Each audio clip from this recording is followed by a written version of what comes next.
अध्याय 6 मनुष्य जाति की दुष्टता। फिर जब मनुष्य भूमि के ऊपर बहुत बढ़ने लगे और उनके बेटियां उत्पन्न हुई, तब परमेश्वर के पुत्रों ने मनुष्य की पुत्रियों को देखा कि वे सुंदर है, और उन्होंने जिस जिसको चाहा उनसे विवाह कर लिया। तब यहोवा ने कहा, मेरा आत्मा मनुष्य से सदा लोभ विवाद करता न रहेगा, क्योंकि मनुष्य भी शरीर ही है। उसकी आयु 120 वर्ष की होगी। उन दिनों में पृथ्वी पर दानव रहते थे, और इसके पश्चात जब परमेश्वर के पुत्र मनुष्य की पुत्रियों के पास गए, तब उनके द्वारा जो पुत्र उत्पन्न हुए वे शूरवीर होते थे। उनकी कीर्ति प्राचीन काल से प्रचलित है। यहोवा ने देखा कि मनुष्यों की बुराई पृथ्वी पर बढ़ गई है, और उनके मन के विचार में जो कुछ उत्पन्न होता वह निरंतर बुरा ही होता है। और यहोवा पृथ्वी पर मनुष्य को बनाने से पछताया, और वह मन में अति खेदित हुआ। तब यहोवा ने कहा, मैं मनुष्य को जिसकी मैंने सृष्टि की है पृथ्वी के ऊपर से मिटा दूंगा। क्या मनुष्य, क्या पशु, क्या रेंगने वाले जंतु, क्या आकाश के पक्षी, सबको मिटा दूंगा, क्योंकि मैं उनके बनाने से पछताता हूँ। परंतु यहोवा के अनुग्रह की दृष्टि नूह पर बनी रही। नूह की वंशावली यह है। नूह धर्मी पुरुष और अपने समय के लोगों में खरा था, और नूह परमेश्वर ही के साथ साथ चलता रहा। और नूह से शेम और हाम और येपेत नामक 3 पुत्र उत्पन्न हुए। उस समय पृथ्वी परमेश्वर की दृष्टि में बिगड़ गई थी और उपद्रव से भर गई थी। और परमेश्वर ने पृथ्वी पर जो दृष्टि की तो क्या देखा कि वह बिगड़ी हुई है, क्योंकि सब प्राणियों ने पृथ्वी पर अपना अपना चाल चलन बिगाड़ लिया था।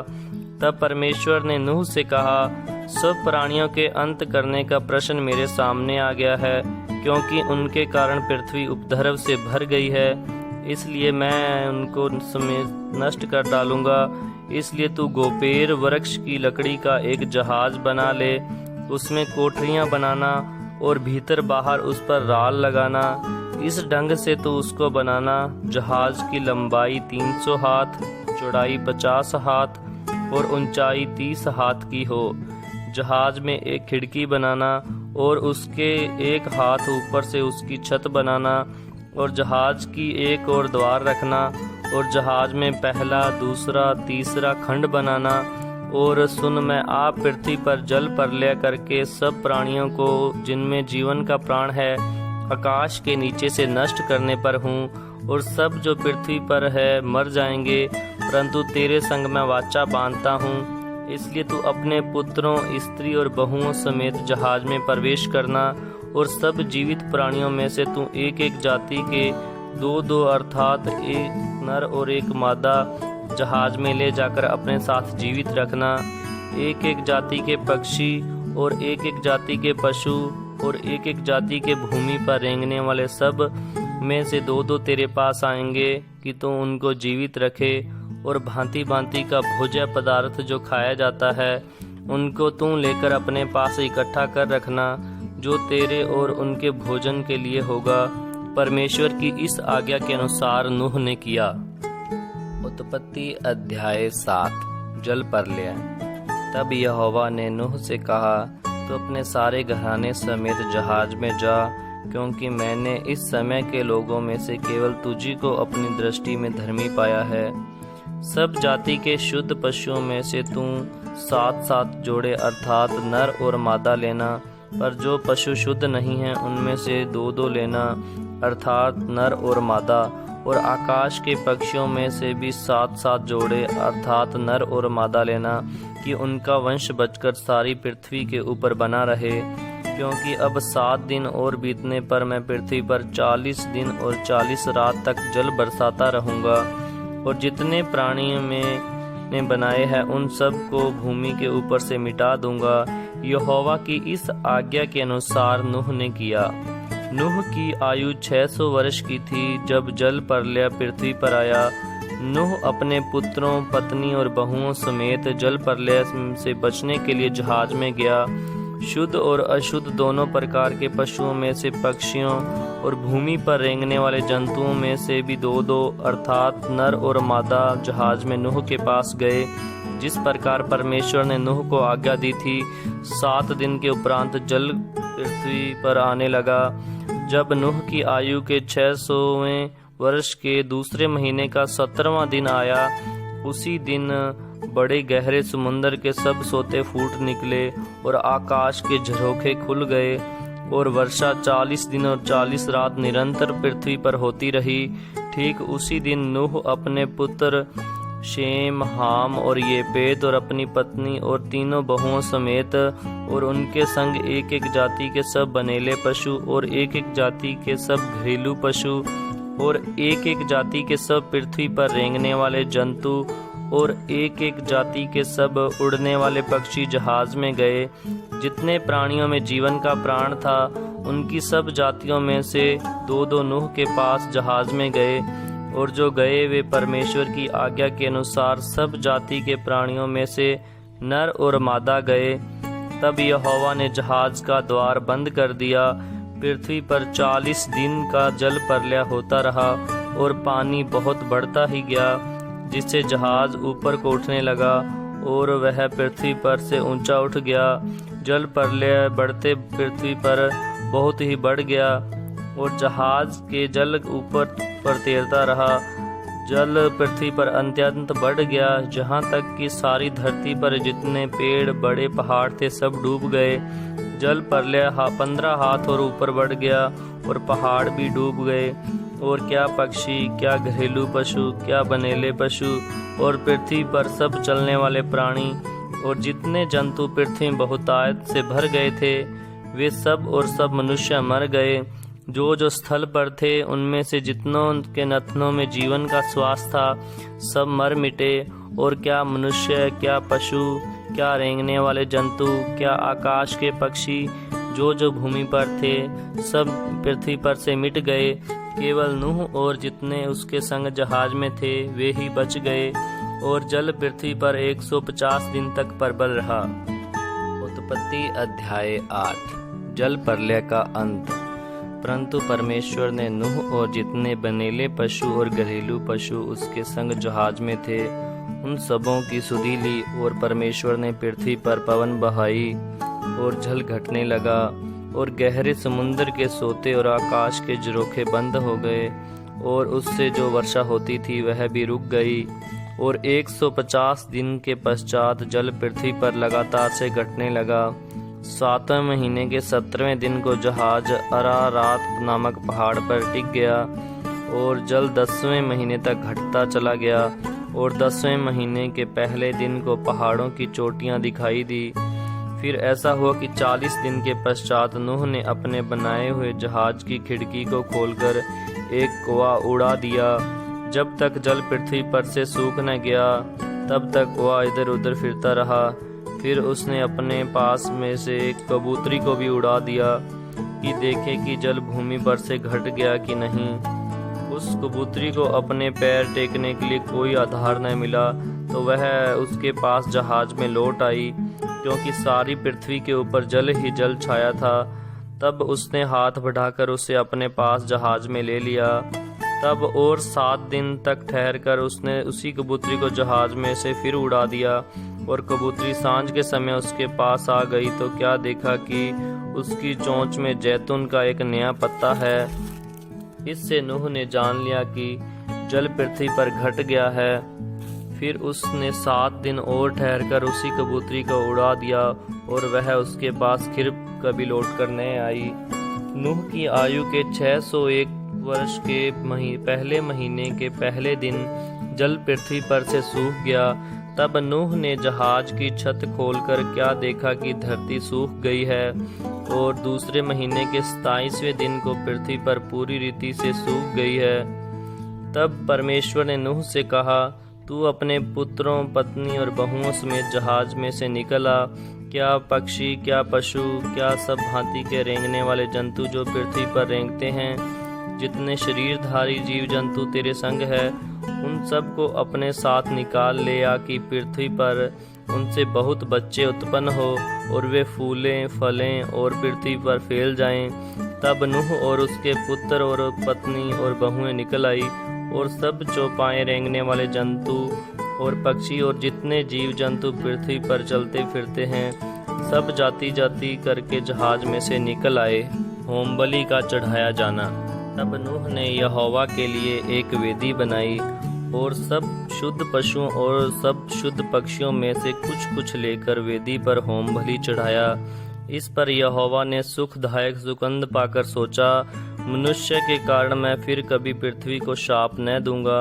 यद्यपि मनुष्य के मन में बचपन से जो कुछ उत्पन्न होता वह बुरा ही होता है, तो भी जैसा मैंने सब जीवों को अब मारा है वैसा उनको फिर कभी न मारूंगा। अब से जब तक पृथ्वी बनी रहेगी तब तक बोने और काटने के समय, ठंड और तपन, धूप काल और शीतकाल, दिन और रात निरंतर होते चले जाएंगे। उत्पत्ति अध्याय 9। परमेश्वर का नूह के साथ वाचा बांधना। फिर परमेश्वर ने नूह और उसके पुत्रों को आशीष दी और उनसे कहा, फूलो फलो और बढ़ो और पृथ्वी में भर जाओ। तुम्हारा डर और भय पृथ्वी के सब पशुओं और आकाश के सब पक्षियों और भूमि पर के सब रेंगने वाले जंतुओं और समुंदर की सब मछलियों पर बना रहेगा। ये सब तुम्हारे वश में कर दिए जाते हैं। सब चलने वाले जंतु तुम्हारा आहार होंगे। जैसा तुमको हरे हरे छोटे पेड़ दिए थे वैसा ही अब सब कुछ देता हूँ। पर मांस को प्राण समेत अर्थात लहू समेत तुम न खाना, और निश्चय ही मैं तुम्हारे लहू अर्थात प्राण का बदला लूँगा। सब पशुओं और मनुष्य दोनों में से उसे लूँगा। मनुष्य के प्राण का बदला मैं एक एक के भाई बंधु से लूँगा। जो कोई मनुष्य का लहू बहाएगा उसका लहू मनुष्य ही से बहाया जाएगा, क्योंकि परमेश्वर ने मनुष्य को अपने ही स्वरूप के अनुसार बनाया है। और तुम फूलो फलो और बढ़ो और पृथ्वी पर बहुतायत से संतान उत्पन्न करके उसमें भर जाओ।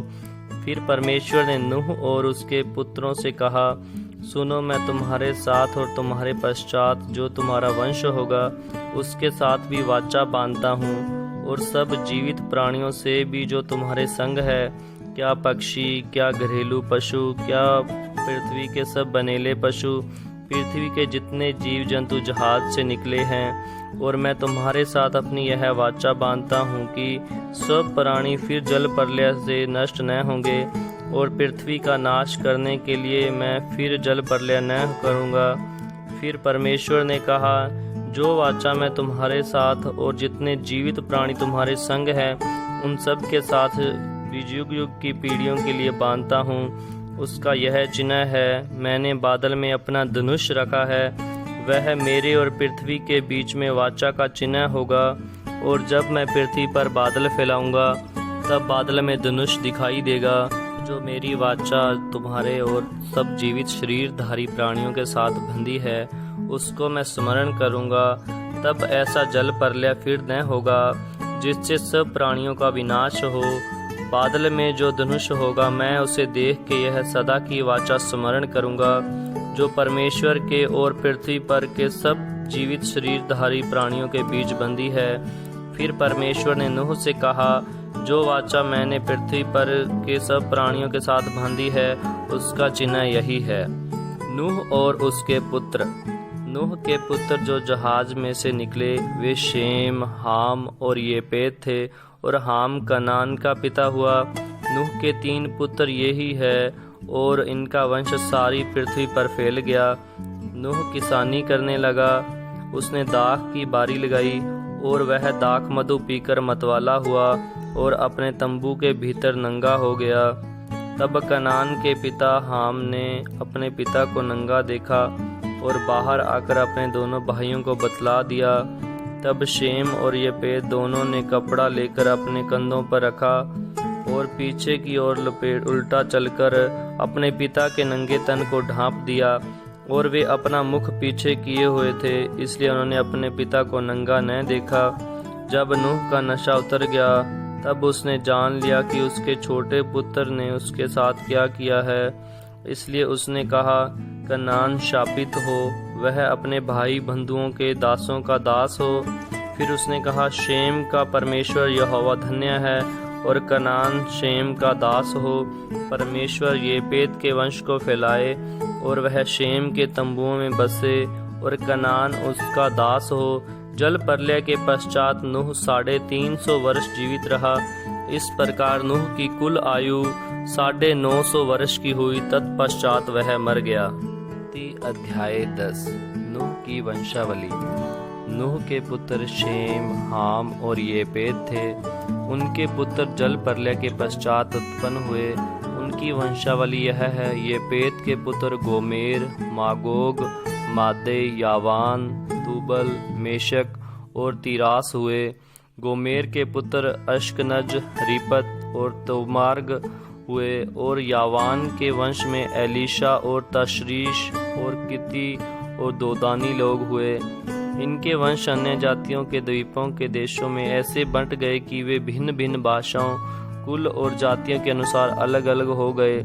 हाम के पुत्र कूश, मिस्र, पूत और कनान हुए। और कूश के पुत्र सबा, हवीला, सबता, रामा और सबूतका हुए। और रामा के पुत्र शबा और ददान हुए। कूश के वंश में निम्रोद भी हुआ। पृथ्वी पर पहला वीर वही हुआ है। वह यहोवा की दृष्टि में पराक्रमी, शिकार खेलने वाला ठहरा। इससे यह कहावत चली है, निम्रोद के समान यहोवा की दृष्टि में पराक्रमी, शिकार खेलने वाला। उसके राज्य का आरंभ शिनार देश में बेबीलोन, एरेक, अकद और कलने से हुआ।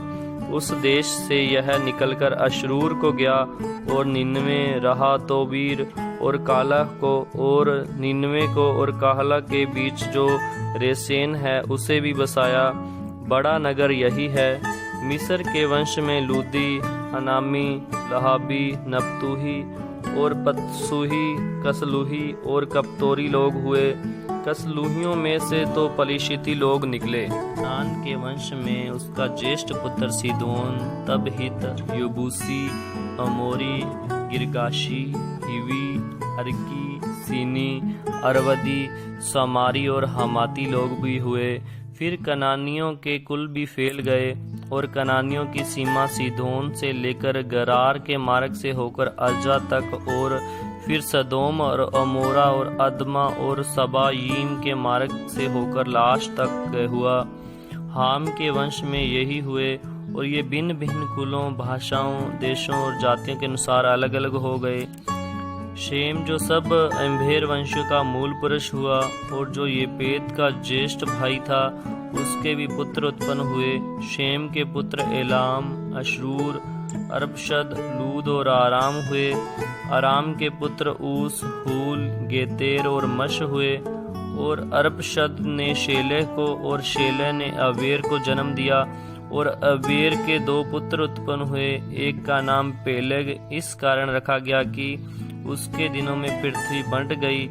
और उसके भाई का नाम योक्तान था। और योक्तान ने अमलाहोद, शेलेब, अरसामवेत, येरेह, योदोवाराम, उजाल, दिकला, ओबाल, अबीमायल, शबा, ओपीर, हवीला और योबाब को जन्म दिया।